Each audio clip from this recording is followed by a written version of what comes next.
And right here we found a paper birch, and a paper birch actually thrives in swamps and lakes and streams, and it really needs the sunlight. If it's in really shady spots, it will not do good at all.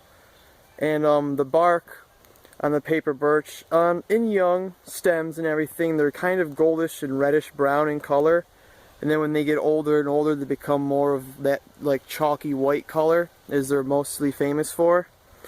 And actually the bark of the paper birch is impervious to water, so it was a very good choice for northern Indians for their canoes, and today for hunters.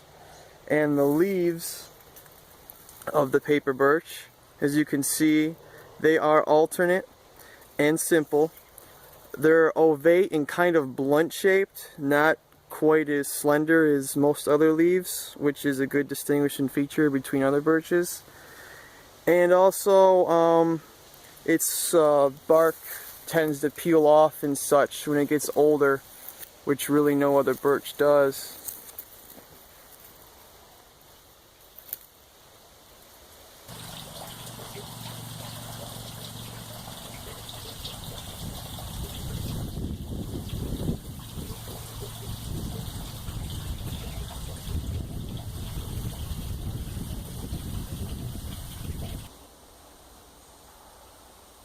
What found here is a weeping willow tree, and the weeping willow tree actually as a wood isn't very useful because the wood is pretty soft, and as you can see, like in all willow trees, it bunches out in a bunch of trunks very close to the base, so you really can't get too much out of it that's useful.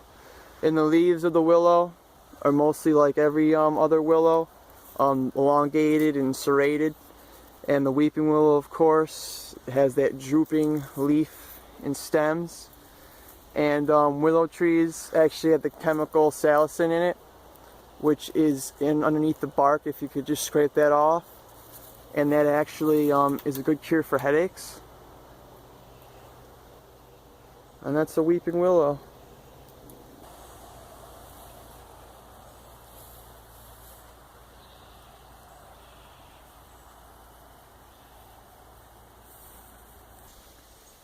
And what we found here is a swamp white oak, or a wildenhow.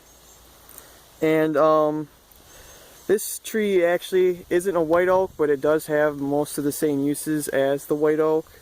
And the wood of this tree is hard, heavy, strong, and very durable. It's sought after for furniture, flooring, ties, just general construction of basically anything. It's a good wood.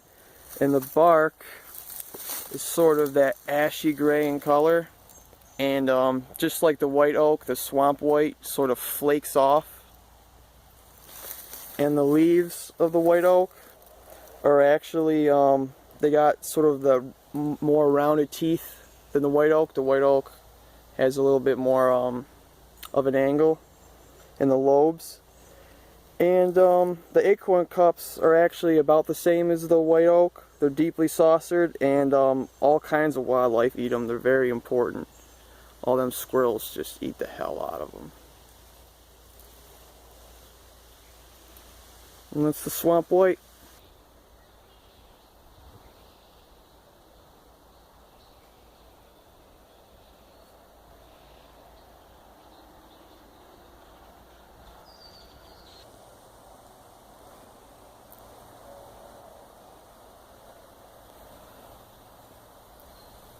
And what we found, growing huge and small all throughout here, is white spruce. And white spruce actually is sought after for its wood for chemical pulp. And you can tell that it's white spruce from all other is because if you crush these needles up and smell them, it's got a rank odor. And this tree is pretty much the Christmas tree. And its cone, a distinguishing feature also is its cone is sort of a papery cone. And there is the Christmas tree. Small and big.